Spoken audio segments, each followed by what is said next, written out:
Hello and welcome back to my channel, Dr. Magnesium with me, Dr. Lee Keegan. And today, as you may have noticed, I've got different surroundings. I'm not in my car for the first time ever. I'm actually at home. I just thought I'd do a quick video in response to something I've just watched. So I've just watched a Louis Theroux documentary on BBC iPlayer, who, for those of you from outside the UK, Louis Theroux is a UK-based or English-based journalist. And he's doing a series at the moment where he goes around and speaks to different celebrities. And he's just done one, his latest one's on with Pete Doherty from the Libertines. He was a singer from like the early 2000s in a band called the Libertines. I think he's probably most famous for his time with the Libertines, but also equally probably is infamous for his drug taking and his time with Kate Moss. He was married to Kate Moss or in a relationship with Kate Moss. And I've just watched the documentary and it was interesting part. He's been clean since 2019. He was a famous heroin addict initially, and then I think he went on to cocaine and alcohol after he come off the heroin, and then went back onto heroin, and he's battled for years. He's been in jail multiple times. There's a lot of scandal around him. And I think he said he became clean in 2019, fully clean. But he seems to be, I think he's been going back on it and getting back off it, because in the video, in the documentary, he states that he hasn't got used to the idea of being clean yet entirely.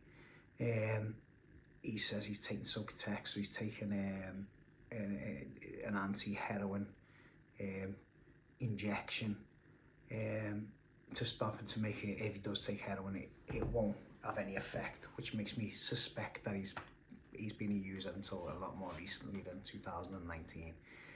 However, in the documentary, Louis asks him about being clean and what he thinks about being clean and coming off heroin and off alcohol, and he looks extremely depressed. I would say would be the word to describe his expression when he asks him that. And he's quite introspective. He's thinking about it, and you can see he's thinking about his life, his clean life, and his life away from drink and drugs is depressing. He thinks there's no joy, or you can see that he thinks that there's no joy in life away from the drink and drugs. And I've had a similar experience myself recently. I wasn't certainly no heroin addict or a drug addict, but I did drink. I wasn't a street drinker or nothing like that, but I as I've said in my previous videos, I definitely had a reliance on drinking, and I haven't drank now for coming up to 3 months. And I think that initial, when you give up drinking, initially you've got that kind of drive where you give up for a reason, and whatever technique you've used, and as you'll see watching my videos, I've used the AVRT, so the addictive voice recognition technique, where you learn to think of your urges or your instinct to drink as a voice that's within inside you, and you learn to recognize that voice is not part of you. It's your addictive voice, and it's telling you, it's trying to drive you down that path of self-destruction, to drink and to behave irresponsibly. And initially you have that drive, you're determined, you've often done something that you didn't want to do. You've got yourself in a bad situation and you want to get yourself out of it. So the easiest way to get out of it is to say, I want to stop drinking, I want to stop taking drugs, I want to stop whatever you're doing at that time. And I think that initial hunger and the initial drive soon gets replaced by reality, by the realization that this is a life-changing situation. To change, to never drink again, or if you've been taking drugs, never take drugs again. It's a big decision, and it's something that's going to affect you for the rest of your life. And I had the similar feeling to Pete, where you think, what is life going to be like without drinking? Is it going to be worth it? Is there going to be any joy in my life? Will I be able to socialise? Will I be able to attend social functions? Is life going to be worth living? Is there going to be any joy left in life?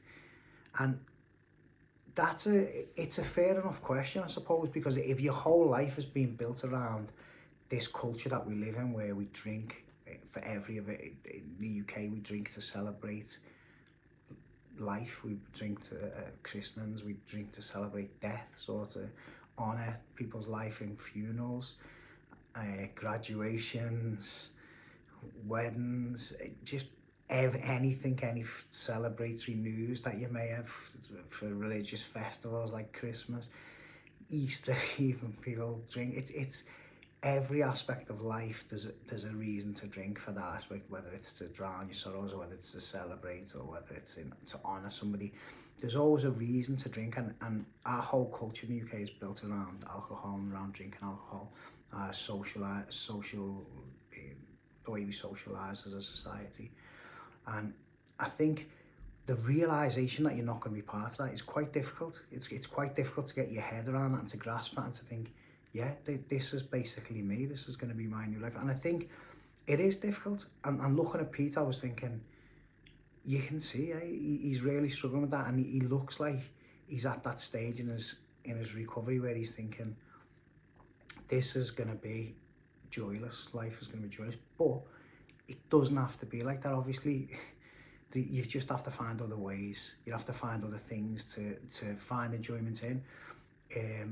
Initially, when I stopped drinking, I was adamant I wasn't going to drink alcohol-free drinks, because I thought, what's the point? You just replace some alcohol with something that's fake alcohol, basically. But I found that, for me personally, I didn't drink initially at all for like a month, 2 months maybe. But I've started to drink like Guinness Zero or like Beck's Blue and things like that, Heineken Zero. And I've even found recently like an IPA made of lion's mane mushrooms, which is 0.05% or something, which is like it tastes like a brew dog. It's like a real strong taste and lager.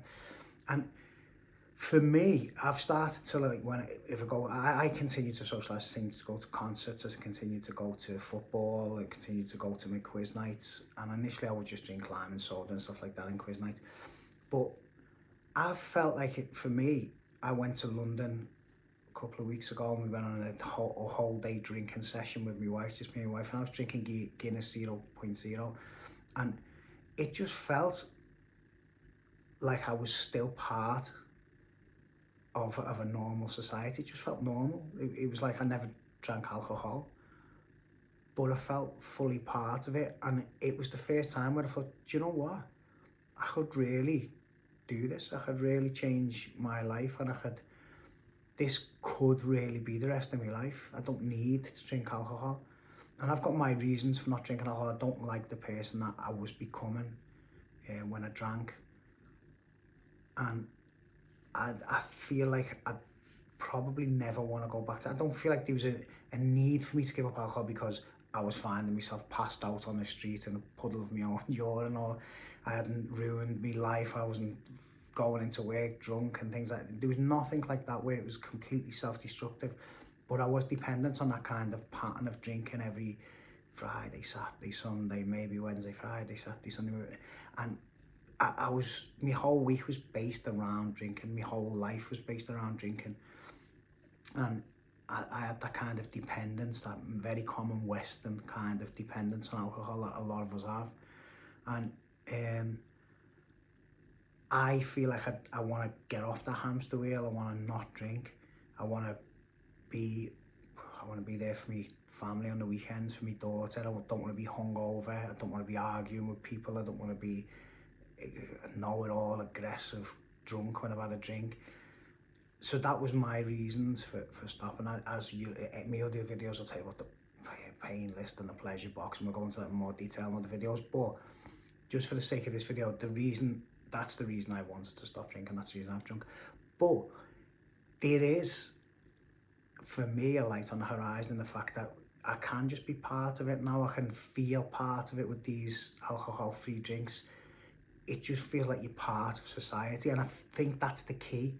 That's the key to stopping drinking or to stopping taking drugs. Obviously, you can't take synthetic drugs because it's still taking drugs, but I'm talking now specifically with alcohol. And with alcohol, with these 0% drinks, you can feel like you can still be part of society.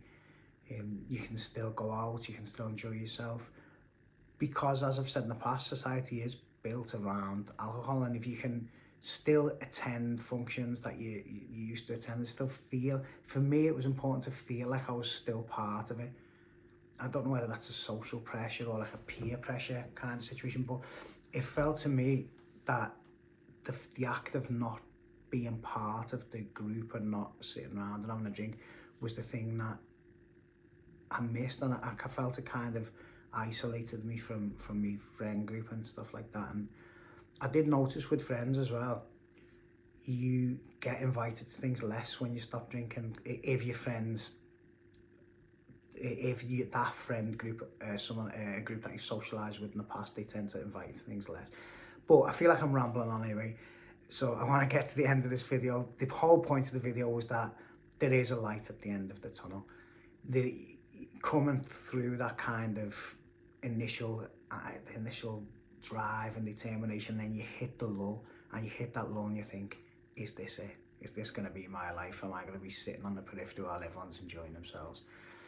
But it doesn't have to be like that. You can find your own way. If you don't feel comfortable drinking alcohol-free drinks, that's fine. But then you can still go to events, still drink whatever, Diet Coke or whatever, water, whatever you want to drink, but still attend them functions, still go to them things, still socialise, still be part of a group, because we are sociable animals at the end of the day. And we do need to be part of something, part of a community, part of a society. And I think that's the key take home. When you do come off drink, when you come off drugs or whatever you wanna would stop taking or remove yourself from that situation, it is important to continue to socialise, to continue to be part of society. Isolating yourself away, shutting yourself away, makes it non-sustainable in the long run. And it doesn't have to be depressing.